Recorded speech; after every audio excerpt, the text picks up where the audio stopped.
I found out I wasn't allowed into the ICU from a nurse who didn't know my name. She looked at her clipboard, then at me, and said, "You're not immediate family." My stepson was already inside making medical decisions. A week later, I found contracts signed in my name, approvals I never gave, people being told he was handling everything now. They didn't want me during the surgery, they just wanted my authority afterward. So I stopped arguing, I stopped explaining, and I let the paperwork decide who actually had control. I didn't argue with the nurse. That's the part people always expect me to lie about later. That I raised my voice, that I demanded to be let through, that I caused a scene in a hospital hallway. I didn't. She was doing her job. She stood between me and the ICU doors, one hand resting lightly on a clipboard, and asked me to confirm my relationship to the patient. "My wife," I said, "Mary Ann Hargreave." She typed for a moment, frowned, then checked a different screen. "I'm sorry," she said, her tone practiced and calm. "You're not listed as immediate family." The words didn't land all at once. They came in pieces, not listed. Immediate family. I tried again, not louder, just clearer.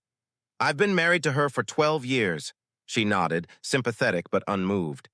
"I understand, but the chart lists her son as next of kin." That's when I saw him, Lucas, standing just inside the doors, already scrubbed in, talking to a doctor like he belonged there. Like this was normal, like this had always been the arrangement. He didn't look back at me. No hesitation, no acknowledgement, just authority.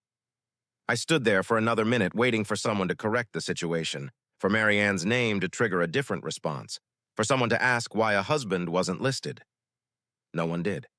The doors closed. The hallway noise rushed back in. Footsteps, intercoms, the sound of other people's emergencies continuing without pause. I walked out of the hospital alone. That night, I sat in my car for nearly an hour before driving home. Not because I didn't know where I was going, but because I was replaying every conversation from the last few years, trying to find the moment when my place had quietly been rewritten. It didn't start at the hospital. That was just where it became visible. I'd met Mary Ann when Lucas was already grown. He was in his early 20s then, charming, reckless, always one expense away from needing help. Mary Ann called him finding his footing. I called it what it was: instability. I never tried to replace his father. I didn't need the title. I helped where it made sense. Covered shortfalls, handled logistics, took care of the unglamorous things that kept life from tipping over: utilities, property paperwork, emergency expenses, the back end. Lucas noticed.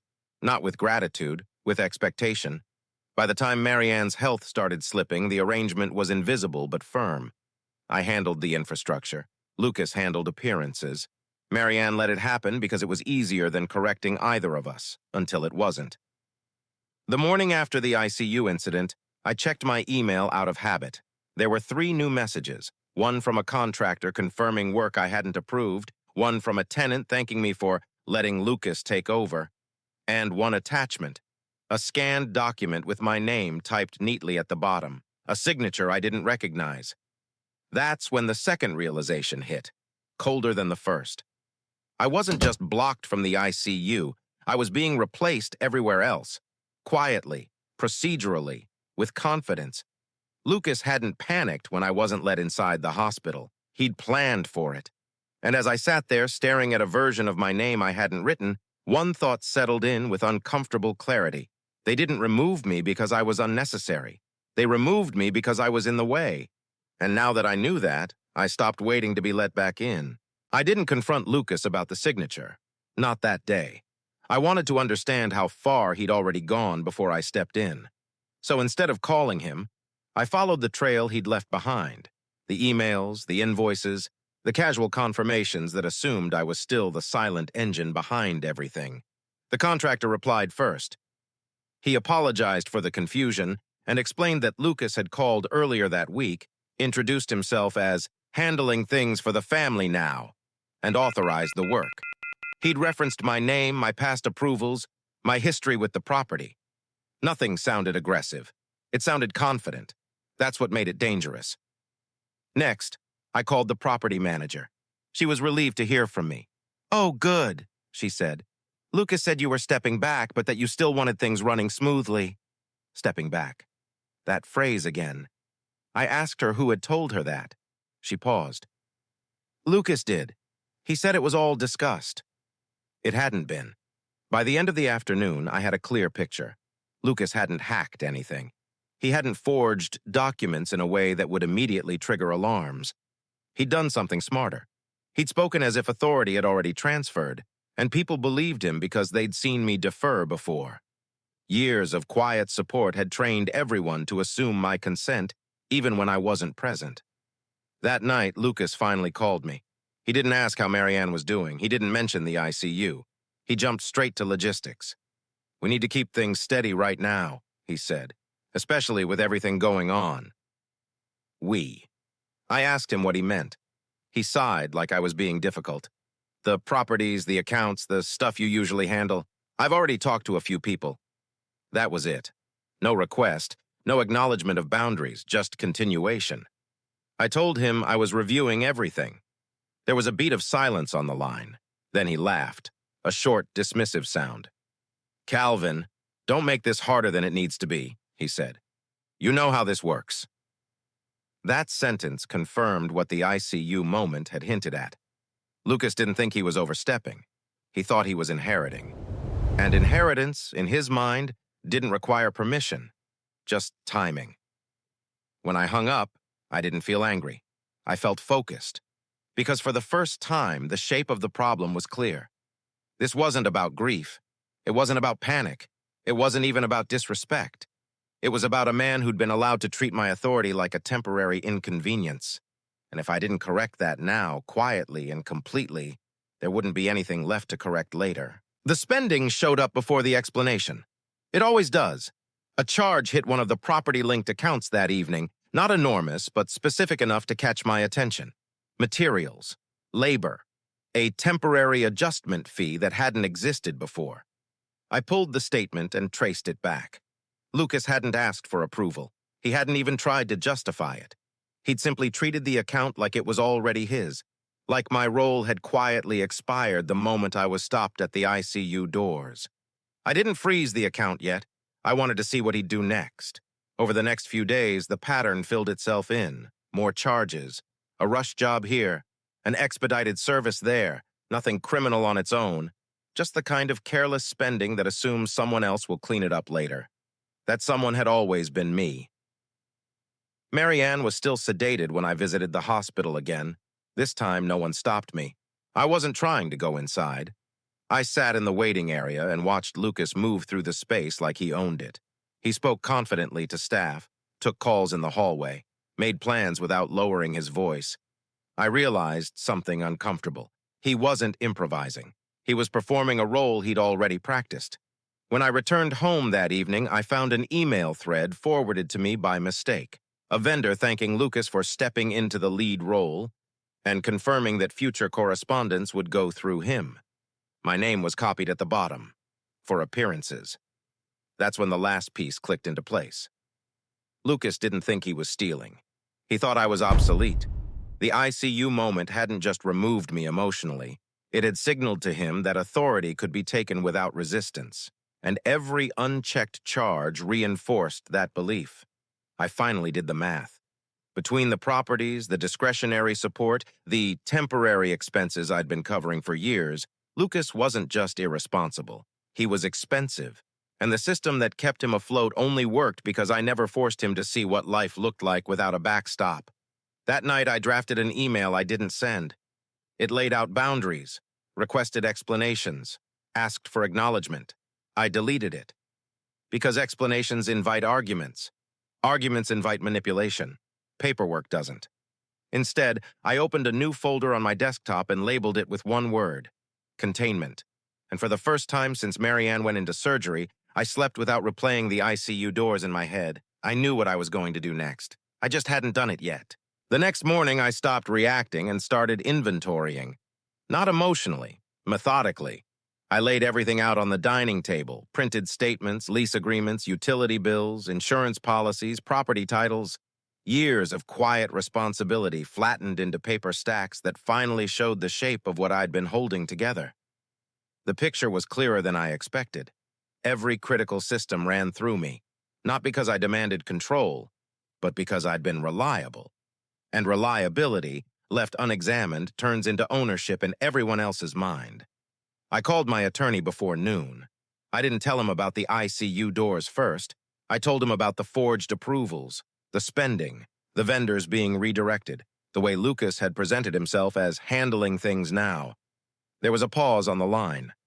"That's exposure," he said. "Not disrespect, exposure." That distinction mattered.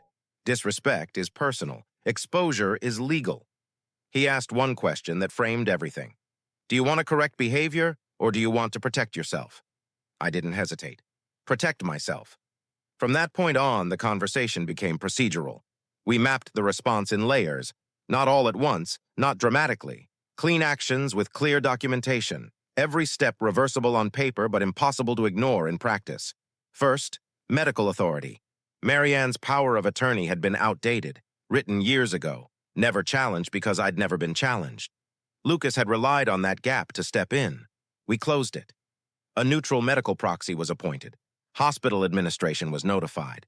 Lucas's authority evaporated without confrontation, without explanation. He would find out when he tried to give another instruction and couldn't. Second, financial access. I didn't freeze accounts yet. I restricted them. Spending caps, dual authorization, automated alerts. Every temporary expense now required deliberate approval. Lucas wouldn't be cut off. He would be slowed down. Third, property control. The leases were reviewed, the titles confirmed, utilities verified, everything tied cleanly to my name, my signature, my liability. Nothing ambiguous. By late afternoon, the system Lucas thought he'd inherited had quietly reclassified him from operator to observer. I didn't call him. I didn't warn him. I didn't even think about how he'd react. Because for the first time, his reaction wasn't relevant to my safety. That evening, I visited the hospital again. Marianne was awake this time, groggy, disoriented, but alive. She squeezed my hand weakly when she saw me. "Where's Lucas?" she asked. I told her he'd stepped out. That wasn't a lie. He'd stepped out of authority. I didn't explain anything else. Not then. Not while she was recovering. This wasn't a punishment phase. It was a containment phase. The priority wasn't to teach anyone a lesson. It was to stop the damage. And as I sat there, listening to the steady rhythm of machines keeping my wife alive, I realized something that settled deep in my chest. I wasn't angry anymore. I was done being exposed. Whatever came next wouldn't be loud. It would be final. Containment never stays invisible for long. The first sign came from a contractor who'd worked with me for years. He called instead of emailing, a small courtesy that told me he sensed something had shifted. "Hey, Calvin," he said carefully. "Lucas tried to approve an add-on this morning, but the system kicked it back, said it needed your confirmation." I thanked him and told him he'd done the right thing. An hour later, my phone rang again. This time it was Lucas. He didn't start angry. He started confused, which for someone like him was far more revealing. "Something's wrong with the accounts," he said. "They're asking for approvals they never used to." I didn't deny it. "I changed the authorization settings," I said. Temporarily. There was a pause, long enough that I could hear his breathing change. "You didn't mention that," he said. "I wasn't asked," I replied. That was the first crack in his confidence. By evening, the calls multiplied. Vendors, property management, even a bank rep asking to confirm who had decision-making authority moving forward. Every call ended the same way. "Yes, I'm the owner." "Yes, I'm responsible." No changes were approved without me." I wasn't undoing Lucas's work. I was clarifying reality. Lucas showed up at the house that night. He didn't knock. He didn't storm in either. He stood in the doorway like someone trying to decide which version of himself would work best. "You're making things harder than they need to be," he said. I looked at him and waited. "For everyone," he added. That word again. Everyone, except the person whose name had been forged. Everyone, except the person blocked from the ICU. "I'm making them accurate," I said. He scoffed. "You always do this. You pull back and expect everyone to panic." I almost smiled, because that told me he'd seen this as a bluff, something I'd reverse once the pressure built. You shouldn't have to do all this, he continued. You know I'm just trying to keep things running. Running for who? I didn't ask. I told him one sentence, the same way I'd been doing everything else. Nothing runs without permission anymore. His jaw tightened. The confidence drained out of him in stages. First irritation, then disbelief, then something closer to fear. He left without another word. That night, I received an email notification confirming the last step of Phase 2. All property access had been revalidated, all discretionary spending locked behind approval, all impersonated authority neutralized. Lucas hadn't lost anything yet, but for the first time in his adult life, he was standing on his own weight, and he didn't know how to carry it. Lucas didn't collapse immediately. That came later. First, he tried to outmaneuver me. The next few days were filled with small, revealing attempts, the kind people make when they've never been told no without a safety net underneath them. He emailed vendors directly, copying me in afterward like an afterthought. He tried to reframe approvals as misunderstandings. He asked the property manager if there was a workaround for the new authorization rules. There wasn't. Every path he took led back to the same answer. Calvin needs to approve this. The shift wasn't loud. It was procedural, and that made it unbearable for him, because you can argue with people. You can guilt them. You can pressure them. You can't negotiate with systems once they've been corrected. The first real break came when a payment bounced, not a major one, just enough to cause embarrassment. A contractor halted work midday, tools packed up, a job left unfinished. Lucas called me within minutes. "What happened?" he demanded. "They just walked off." "They weren't authorized," I said, "so they stopped." "You could have warned me," he snapped. "I didn't need to," I replied. Silence stretched between us, thick and unfamiliar. That silence was new territory for him. Later that afternoon, Marianne asked to speak with me alone. She was sitting upright now, color slowly returning to her face, hospital bracelets still clinging to her wrist like reminders of how close everything had come to stopping. Lucas had told her part of the story. Not the forgery, not the impersonation, not the spending, just that I'd changed things without discussing it. She looked at me with confusion, then hurt. "Why didn't you talk to us first?" she asked. I told her the truth, calmly, without accusation. I showed her the documents, the approvals I hadn't signed, the messages where Lucas had spoken as me. Her hands trembled as she read. "I didn't know," she whispered. "I know," I said. That was the moment she realized the cost of staying silent at the ICU doors. Not because I said it, because the consequences were sitting in front of her, undeniable and precise. Lucas didn't wait for that conversation to end. He escalated. He contacted the bank, not to ask questions, to assert authority. The call was short. The bank flagged the attempt immediately and contacted me. That was the line. Forgery is one thing when it's sloppy. It's another when it touches regulated institutions. Within hours, my attorney drafted a formal notice. Lucas was barred from representing me, my properties, or any affiliated accounts in any capacity. Vendors were notified, institutions were copied, everything was documented, nothing was emotional. When Lucas found out, the anger finally surfaced. He showed up again, this time loud, pacing, demanding explanations, accusing me of betrayal. "You're doing this to punish me," he said. I shook my head. "I'm doing this to protect myself." He laughed, a brittle, hollow sound. "You think you can just cut me off?" he said. "You think Mom will let that happen?" That was the moment the second pillar fell, because Marianne didn't step in. She sat quietly, eyes fixed on the floor, finally seeing the shape of the man she'd been defending by omission. Lucas turned to her. "Mom?" She didn't answer right away. "I need time," she said finally. "Not I'll fix this. Not he didn't mean it. Just time." That answer shattered whatever leverage Lucas thought he still had. Over the next week, the reality set in. Bills arrived with his name on them. Credit limits tightened. Phone calls stopped being returned. The friends who'd enjoyed his generosity disappeared when the generosity did. For the first time, Lucas had to solve his own problems without a check clearing behind the scenes. And he failed. Quietly, steadily, predictably. I didn't watch closely. I didn't need to. Because the outcome was no longer in question. The system had been corrected, And when a system stops protecting someone from consequences, those consequences don't need help arriving. They come on their own. The collapse didn't announce itself. It crept in. At first, it looked like inconvenience, missed calls, delayed responses, plans that quietly dissolved. Then it sharpened into something Lucas couldn't explain away anymore.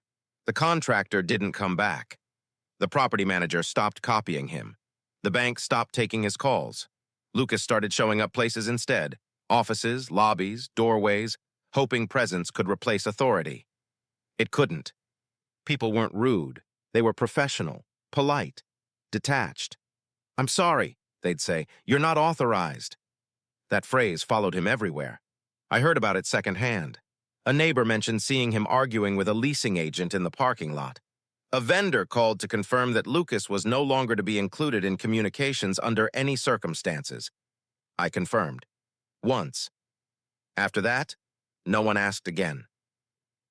Marianne felt it differently. The house went quiet in a way that wasn't peaceful. Conversations shortened, decisions stalled. She began asking questions she'd never needed to ask before, about due dates, coverage, processes I'd always handled without discussion. I answered them calmly. I didn't take anything back. One evening, she said something that told me the truth had finally settled. "I didn't realize how much you were carrying," she said. I nodded. Lucas tried to pressure her next. He framed it as urgency, as fear, as temporary hardship that only needed a little help to get past. He promised responsibility, claimed he'd learned his lesson. She listened. Then she told him no. That was the moment he broke. Not loudly, not dramatically. He stopped pretending. The entitlement fell away and left panic underneath. He moved out within the month, not by choice, by necessity. The credit he'd leaned on evaporated. Friends stopped answering. The world he'd mistaken for inheritance turned out to be borrowed. I didn't gloat. I didn't comment. I redirected my attention to what mattered. Marianne recovered slowly, fully. The hospital days became follow-up appointments, then routines again. We spoke more honestly than we had in years. Not with blame, but with clarity. She understood now that silence had been a decision, that choosing not to intervene had shaped everything that followed. I understood something too. Love without boundaries isn't generosity, it's erosion. The community noticed before either of us expected. People reached out, quietly, respectfully, not to gossip but to acknowledge. A property owner thanked me for handling things cleanly. A neighbor told me they admired how I hadn't turned it into a spectacle. Lucas's version of events never gained traction. Because credibility doesn't survive documentation, by the time he realized no one was coming to rescue him, it was already too late. The safety net he'd mistaken for a birthright was gone. And for the first time, he had to feel the full weight of his own choices, without my name underneath them. I didn't step forward. I stayed exactly where I was because the work had already been done. Life didn't snap back into place after that. It settled. The constant background tension, the alerts, the calls, the quiet responsibility of making sure someone else didn't fall disappeared. In its place was something unfamiliar and steady. Margin. Financially, the change was obvious within months. The expenses I'd been absorbing without question were gone. No more temporary fixes. No more silent bailouts. The properties stabilized, not because more money came in, but because the drain stopped. For the first time in years, my accounts reflected intentional decisions, not obligations inherited by inertia. Lucas faded from my daily life quickly. Not dramatically, not tragically. He didn't spiral in a way that made headlines or earned sympathy. He struggled the way people do when consequences finally arrive without warning labels. Rent was his problem. Bills were his problem. Silence was his problem. I didn't interfere. Marianne and I took longer. Recovery does that. It forces honesty by slowing everything down. We talked about the ICU day eventually, about the chart, about the silence, about what it meant when she let authority default to someone else because correcting it felt harder in the moment. There were apologies. Real ones. Not excuses, not justifications. But clarity doesn't always rebuild what was eroded. We separated without lawyers, without raised voices, without dragging anyone through explanations they didn't earn. I made sure she was supported, not lavishly, not punitively. enough to stand on her own without continuing to carry someone else's choices. That mattered to me. I moved into a smaller place closer to my work, less impressive, more peaceful. Mornings were quiet, evenings were predictable. For the first time in a long while, my phone stayed silent unless someone actually needed me, not what I provided. The community noticed in the way communities always do, after the dust settles.